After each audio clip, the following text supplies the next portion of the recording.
네, 오늘 함께 살펴볼 성경 본문은 요한계시록 6장 1절부터 17절까지입니다. 요한계시록 6장 1절부터 17절을 펼쳐주시기 바랍니다.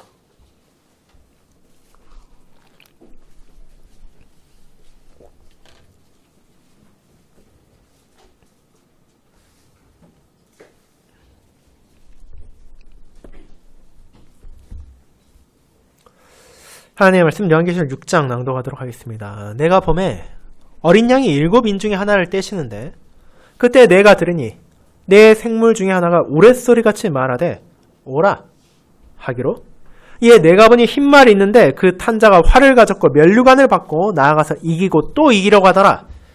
둘째 인을 떼실 때 내가 들으니 둘째 생물이 말하되 오라 하니 이에 다른 붉은 말이 나오더라. 그 탄자가 허락을 받아 땅에서 화평을 제하여 버리며 서로 죽이게 하고 또 큰 칼을 받았더라. 셋째 인을 떼실 때 내가 들으니 셋째 생물이 말하되 오라 하기로 내가 보니 검은 말이 나오는데 그 탄자가 손에 저울을 가졌더라. 내가 네 생물 사이로부터 나는 듯한 음성을 들으니 이르되 한 데나리온의 밀 한 대요 한 데나리온의 보리석대로다. 또 감람류와 포도주는 해치지 말라더라. 넷째 인을 떼실 때 내가 넷째 생물의 음성을 들으니 말하되 오라 하기로 내가 보면 청황색 말이 나오는데 그 탄자의 이름은 사망이니 음부가 그 뒤를 따르더라.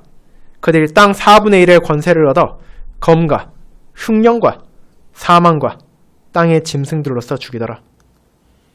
다섯째 인을 떼실 때 내가 보니 하나님의 말씀과 그들이 가진 증거로 말미암아 죽임을 당한 영혼들이 제단 아래에 있어 큰 소리로 불러 이르되 거룩하고 참되신 대주제여 땅에 거한 자들을 심판하여 우리 피를 갚아주지 아니하시기를 어느 때까지 하시려나이까 하니 각각 그들에게 흰 두루마기를 주시며 이르시되 아직 잠시 동안 쉬며 그들의 동무 종들과 형제들도 자기처럼 죽임을 당하여 그 수가 차기까지 하라 하시더라. 내가 보니 여섯째 인을 떼실 때 큰 지진이 나며 해가 검은 털로 짠 상복같이 검어지고 달은 온통 피같이 되며 하늘의 별들이 무화과 나무가 대풍에 흔들려 설익은 열매가 떨어지는 것 같이 땅에 떨어지며 하늘은 두루마리가 말리는 것 같이 떠나가고 각 산과 섬이 제자리에서 옮겨지매 땅의 임금들과 왕족들과 장군들과 부자들과 강한 자들과 모든 종과 자유인이 굴과 산들의 바위 틈에 숨어 산들과 바에게 말하되 우리 위에 떨어져 보좌에 앉으신 이의 얼굴에서와 그 어린 양의 진노에서 우리를 가리라. 그들의 진노의 큰 날이 이르렀으니 누가 능히 서리요 하더라. 아멘. 네, 설교에는 시편 96편 5, 6, 7, 8절을 이어서 부르도록 하겠습니다. 사랑하는 주 예수 그리스도 안에 있는 형제 자매님들, 여러분 어쩌면 중환자실 안에 모습을 본 적이 있습니까? 우리는 그런 경험을 하지 않기를 바라지만 어쩌면 가족 중 누군가가 혹은 친한 지인 중 누군가가 사고를 당하거나 큰 병을 앓게 되어 중요한 수술을 받기 위해 수술실로 들어가는 모습을 바깥에서 지켜만 보아야 할 경우가 생길 수도 있습니다. 그런데 우리가 그런 중환자실이나 수술실 바깥에서 모니터를 통해 보게 되는 그 안에 있는 수많은 것들은 우리의 마음을 불안하게 하기도 하고 긴장하게 만들기도 합니다. 기계에서 울리는 경고 소리 하나하나에도 모니터에 나타나는 숫자의 작은 변화에도 혹시라도 하는 마음에 우리 마음은 흔들립니다. 그것들의 의미를 정확히 알지 못하는 문외한에게 이 모든 것들은 위험한 순간처럼 보여지기 때문입니다. 하지만 그 자리에서 수술을 집도하고 환자를 돌보는 의료진들은 그와 다릅니다. 그들은 분명 동일한 것을 보고 듣지만 그것에 불안해하는 대신 그 신호들이 알려주는 상황을 읽고 그에 따른 대처를 할 뿐입니다.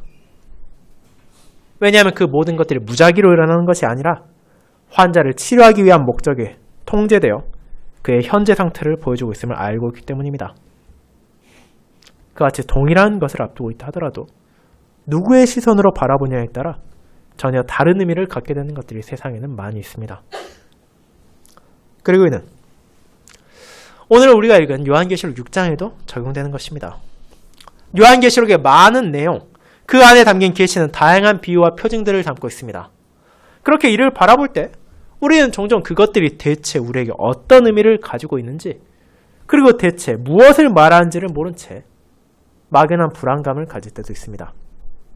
심지어 오늘 본문부터 나오는 수많은 심판의 징조들, 정복의 말이 전진하고 전쟁과 기근과 죽음의 말을 탄 자들이 각자의 역할을 할 때 우리는 마치 모든 것들이 통제할 수 없는 상황에 빠지고 세상이 멸망을 향해 치닫는다고만 느낄 수도 있을 것입니다. 하지만 그것은 이 본문을 보는 바른 자세가 아닙니다. 하나님께서 요한을 통해 전하신 이 말씀은 분명 그 모든 비유의 세부적인 내용의 의미를 알려주고 있지는 않습니다. 그럼에도 그분께서는 이를 통해 무슨 일이 어떻게 일어나야 하냐에 앞서 누가 그것을 펼치고 있으며 누가 그것을 다스리는지를 바라보게 하기 때문입니다. 그리고 그런 관점에서 이 본문을 읽게 되면 이것은 혼란의 상황이 아니라 어린 양이 하늘 아버지의 뜻을 펼치시고 그분의 다스림 안에서 모든 것을 진행하고 있음을 깨닫게 됩니다. 만물은 그 시작이 그러했던 것처럼 심판의 순간에도 보좌에 앉으신 하나님과 그 보좌 앞에 어린 양의 주권 아래 다스림받고 있기 때문입니다. 그렇게 우리는 이 본문을 읽을 때조차 두려움과 불안이 아니라 소망과 위로를 가지게 됩니다. 이 세상에 어떤 고난과 역경이 찾아온다 하더라도 그것을 다스리시는 분은 전능하고 신실하신 하나님이시며 교회의 머리이신 어린 양을 통해 이를 실행하시기 때문입니다. 저는 그와 같은 진리를 전하는 요한계시록 6장의 본문을 어린 양이 펼치는 심판의 역사라는 제목으로 설교하고자 합니다. 그리고 이를 본문의 흐름에 따라 세 부분으로 나누어 함께 살필 것입니다. 그것은 첫 번째, 어린 양께서 여시는 하나님의 두루마리. 두 번째, 하나님의 뜻에 따라 임하는 심판들. 세 번째, 성도의 외침과 하나님의 응답이라는 대지입니다. 먼저 첫 번째, 어린 양께서 여시는 하나님의 두루마리에 대해 알아보겠습니다. 형제자매 여러분, 오늘 우리의 본문인 요한계시록 6장을 바르게 이해하기 위해서는 그의 앞선 본문인 5장의 내용을 먼저 떠올릴 필요가 있습니다. 그 안에서 요한은 천상의 보좌 앞에서 어떤 일이 일어나고 있는지를 전하고 있었습니다. 그는 보좌에 앉으신 거룩하신 하나님을 보았고 그분의 오른손에 들린 7개의 인으로 봉해진 두루마리를 보았습니다. 이 두루마리는 하나님의 구속 계획을 담고 있었고 그분의 영원한 경륜 안에서 어떻게 은혜와 공의가 나타날 것인지를 기록하고 있습니다. 그런데 사도가 바라본 문제가 무엇이었습니까? 하늘과 땅과 땅 아래 그 어떤 존재도 능히 그 두루마리를 펼 수도 없고 볼 수도 없다는 것이었습니다. 그렇게 요한은 슬프게 울었습니다. 하지만 그 순간 보좌에 앉으신 이 앞에 엎드려 그분을 경배하던 장로 중 한 사람이 그를 격려합니다. 내가 여기서 올 필요가 없다고. 그 7인을 떼고 그 두루마리를 펼치리가 분명히 존재한다고 말입니다. 그는 바로 유다지파의 사자 다윗의 뿌리입니다. 그런데 요한이 바라보게 된 존재는 위풍당당한 사자가 아니었습니다. 그는 보좌와 네 생물과 장로들 사이에서 무엇을 보았습니까? 일찍이 죽임을 당한 것 같은 한 어린 양을 보게 되었습니다. 하지만 그 어린 양은 동시에 7뿔과 7눈을 가짐으로 온전한 권위와 능력으로 자신의 교회를 돌보는 주권자였습니다. 그와 같은 어린 양이 하늘 아버지의 오른손에서 두루마리를 취하자 하나님께 영광을 돌리는 이들이 어린 양 앞에 엎드려 그분을 찬양하고 온 시대의 성도들의 기도가 그분을 높였습니다. 그분이야말로 두루마리를 펼치기 합당한 분이시며 찬송과 존귀와 영광과 권능을 하늘 아버지와 함께 세세토록 받으시기에 마땅한 분이시기 때문입니다. 그와 같은 두루마리와 어린 양의 등장이 본문에 앞선 5장에서 요한을 통해 우리에게 전해졌습니다. 그리고 그 장면에서 6장이 이어집니다. 5장의 내용을 기억할 때 우리는 6장을 바라보는 시선을 바르게 정립할 수 있습니다.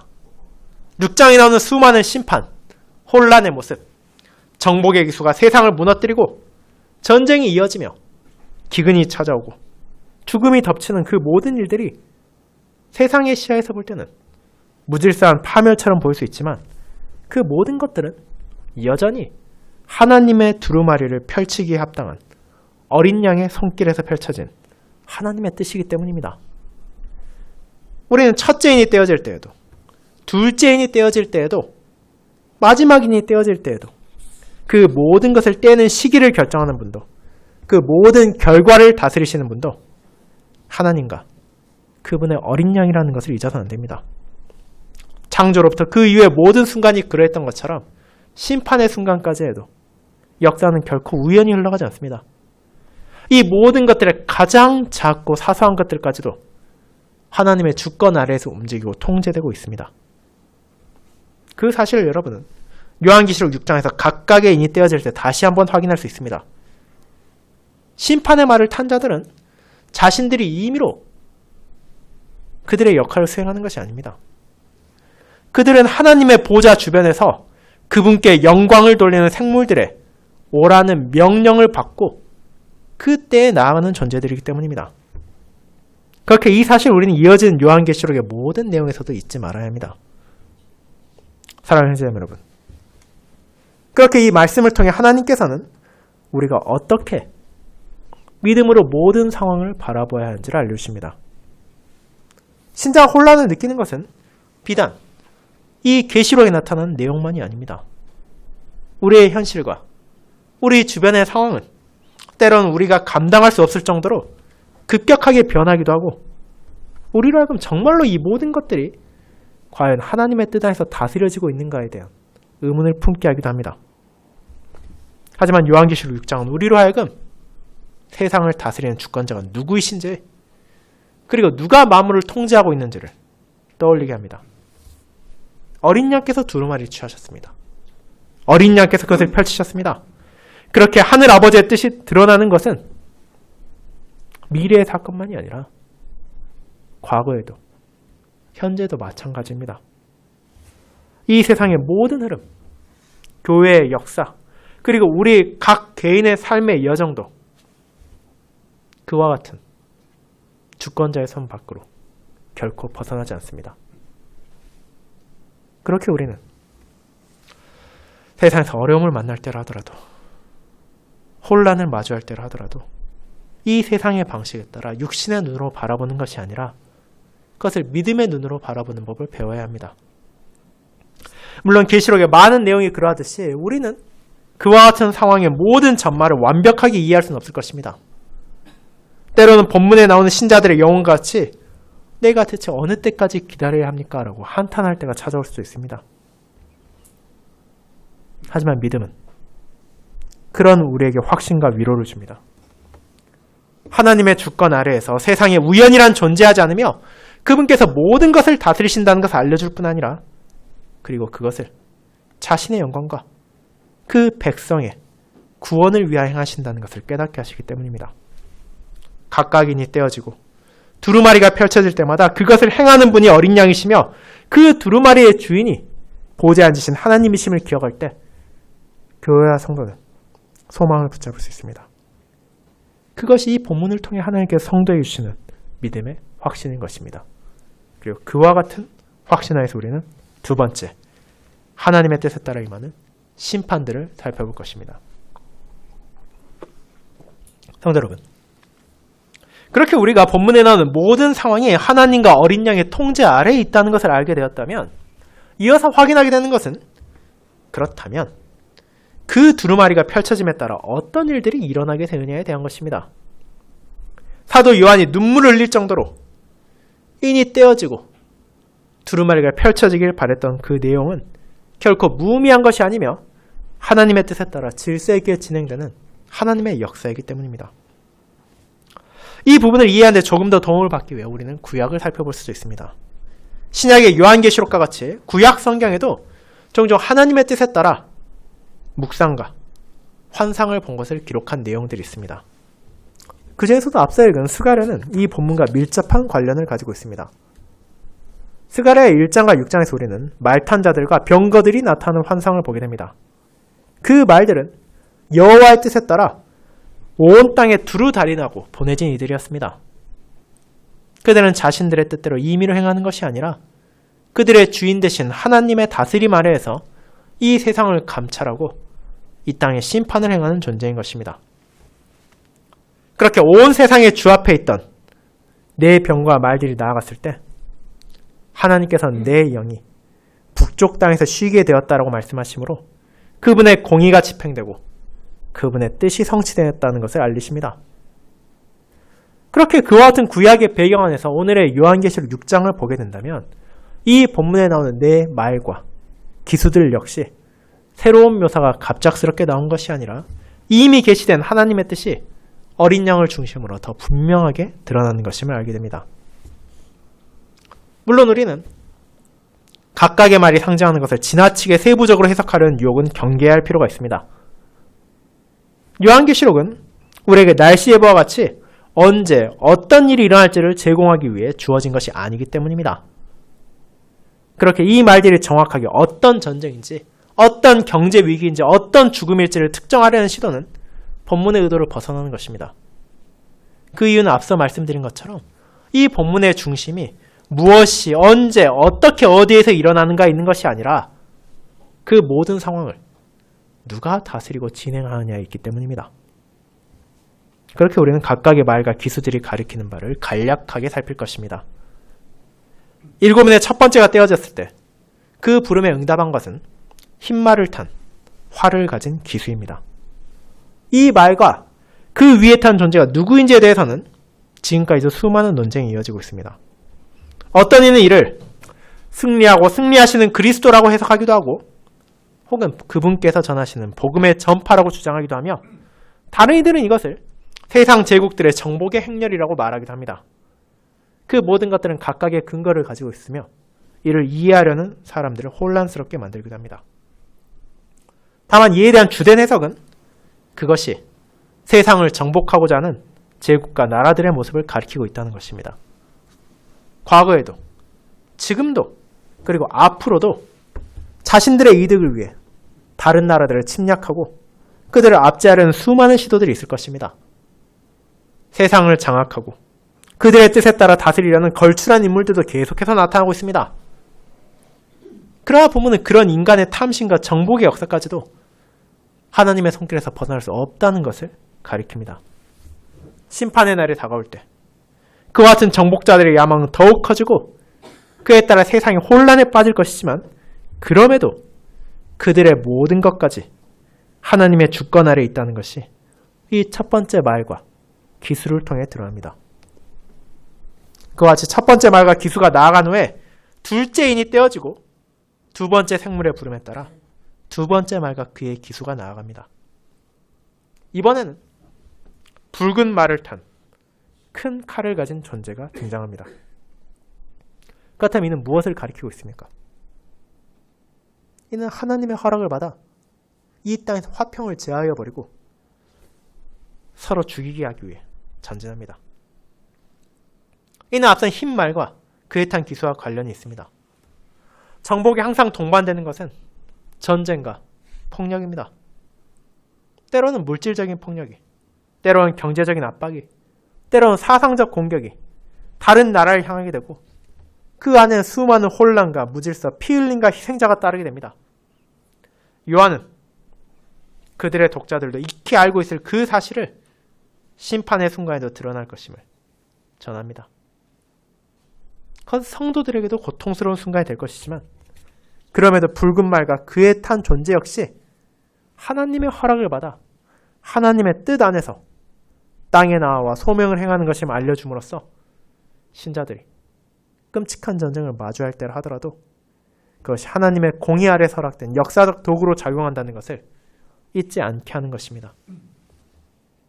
그와 같은 붉은 말과 기수가 자신의 역할을 한 후에 세 번째 인이 떼어지고 셋째 생물의 부름에 따라 또 다른 말과 그것을 탄 자가 나타납니다.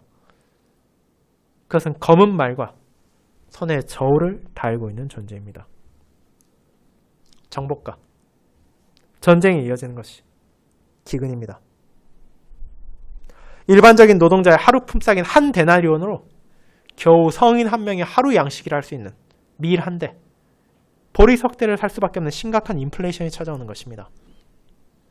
이를 쉽게 말하면 평소의 가격에 비해 거의 10배 가까이 물가가 오른 것으로 말 그대로 우리가 사는 생필품과 음식물의 값에 0이 하나 더 붙은 상황이 찾아온다는 것입니다. 그리고 우리는 어떤 의미에서 이 검은 말과 저울을 손에 단 존재가 나타나는 것이 자연스럽다는 것을 알고 있습니다. 긴 전쟁이 찾아오고 혼란이 발생하면 감람류와 포도주와 같이 사치품의 영역에 속해 있는 것들은 가격이 별 차이가 안 나거나 오히려 떨어질 수도 있지만 삶의 필수적인 것들은 자연히 가격이 폭등하기 때문입니다. 그리고 이와 같은 어쩌면 전쟁이 이어지는 당연해 보이는 경제적인 붕괴와 인플레이션까지도 하나님의 통제 아래 있다는 것을 우리는 다시 보게 됩니다. 그렇게 우리는 정복과 전쟁과 기근의 말과 기수들이 달려가는 것을 보았습니다. 그렇다면 그에 이어진 마지막 말과 기수는 어떤 것이겠습니까? 마지막 말, 청황색 말에 탄 기수의 이름은 사망이며 음부가 그의 뒤를 따르고 있습니다. 이제 검과 흉년과 사망과 땅의 짐승들이 사람을 죽입니다. 수많은 이들이 그들을 둘러싼 환경의 변화와 전쟁의 여파로 인해 죽어가는 것입니다. 그럼에도 그런 죽음조차 하나님의 통제에서 벗어나진 않습니다. 이 죽음이 휩쓸 영역은 땅의 4분의 1로 제한되기 때문입니다. 그런 상황이 실제로 찾아온다면 정말로 이 지구의 4분의 1에 그런 끔찍한 죽음들이 찾아온다면 어쩌면 많은 사람들은 이제 세상의 끝이 찾아왔다고 생각할 수 있습니다. 그럼에도 아직 진정한 종말의 때는 아닙니다. 하나님께서는 자신의 나라를 향한 역사를, 자신의 백성을 위한 사역을 진행하기 위해 이 모든 것들을 사용하시고 그분의 뜻에 따라 인도하시기 때문입니다. 사랑하는 성도 여러분, 이와 같이 우리는 내 말과 내 기수가 각각 무엇을 의미하는지를 간단하게 살펴보았습니다. 그런데 이것을 바르게 하는 것은 우리에게 혼란과 두려움을 주는 것이 아니라 오히려 위로를 줍니다. 실제로 오늘날 대한민국에 살고 있는 우리로서는 아직 체감하기 힘들 수 있지만 여전히 이 시대에도 전쟁과 기근과 죽음과 정복은 사라지지 않습니다. 우크라이나와 러시아의 전쟁이 있고 이스라엘과 팔레스타인의 전쟁처럼 수많은 나라들이 뒤엉킨 대규모의 전쟁이 있을 뿐 아니라 가까이로는 캄보디아와의 태국의 분쟁도 있었습니다. 결코 적지 않은 사람들이 이 전쟁에서 죽고 희생되었으며 그로 인한 여러 영향으로 인해 각 나라에서 먹을 것을 제때 구하지 못하고 신음하는 이들도 늘어나고 있는 것이 현실입니다. 만약 우리가 그 자리에서 그 상황을 직접 경험한다면 이 모든 것이 누구도 통치할 수 없는 것처럼 느껴지고 인류의 역사가 점점 나쁜 방향으로 끝을 향해 나아가고 있는 것이 아닌가라는 염려를 하게 될 것입니다. 하지만 우리는 무엇을 잊지 말아야 합니까? 이 순간에도 하나님의 보좌 앞에 계신 어린 양이 하늘 아버지의 뜻에 따라 세상을 다스리고 있음을 기억해야 합니다. 그분께서 두루마리의 봉인을 뗄 때마다 나타나는 말과 기수들은 다양한 재난과 심판을 세상에 가져오지만 그들이 이 땅에 나아갈 수 있도록 허락하는 것은 하나님을 찬양하는 생물들이며 그렇게 재앙이 이 땅에 찾아올 때라 하더라도 그것이 여전히 그분의 통제 아래 있기 때문입니다.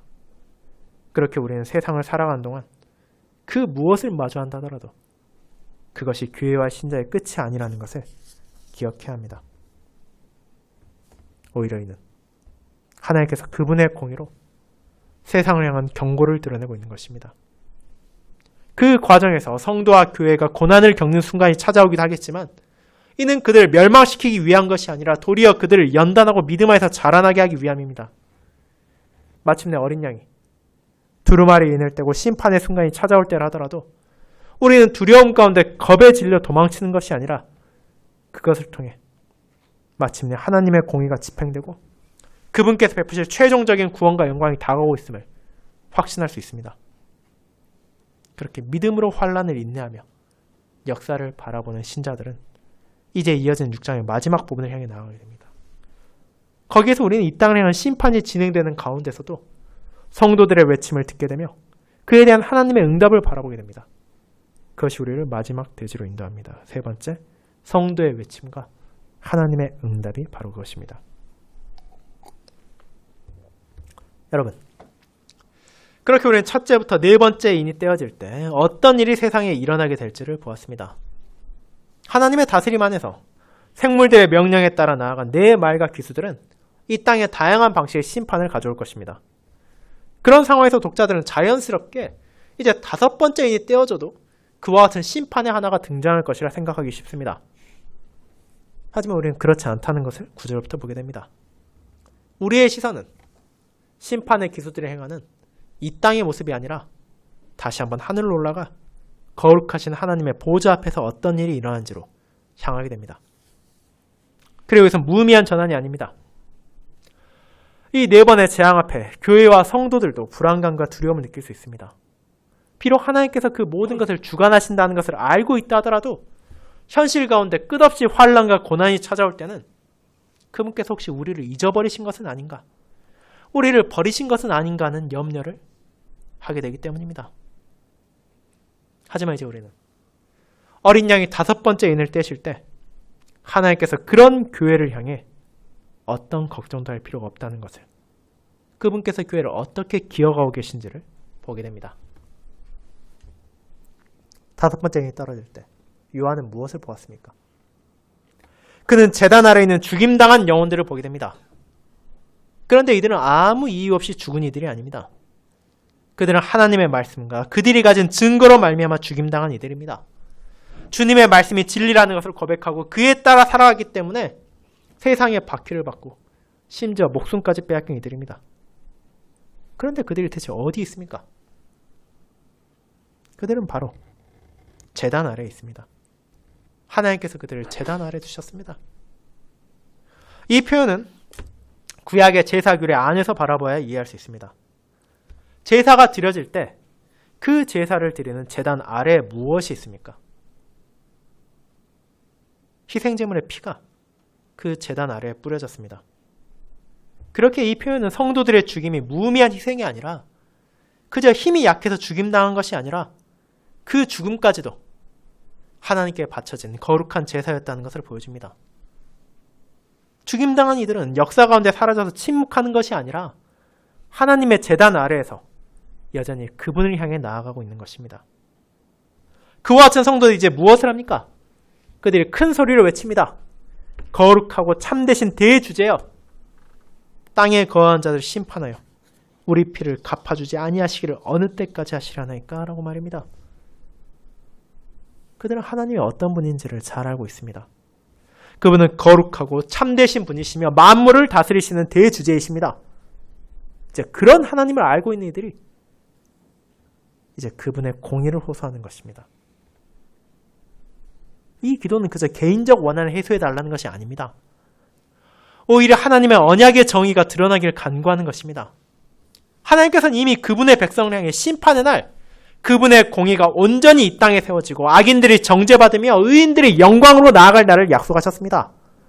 그렇기에 이 제단 아래에 있는 성도들은 그날이 언제 성취될 것인지를 묻고 있는 것입니다.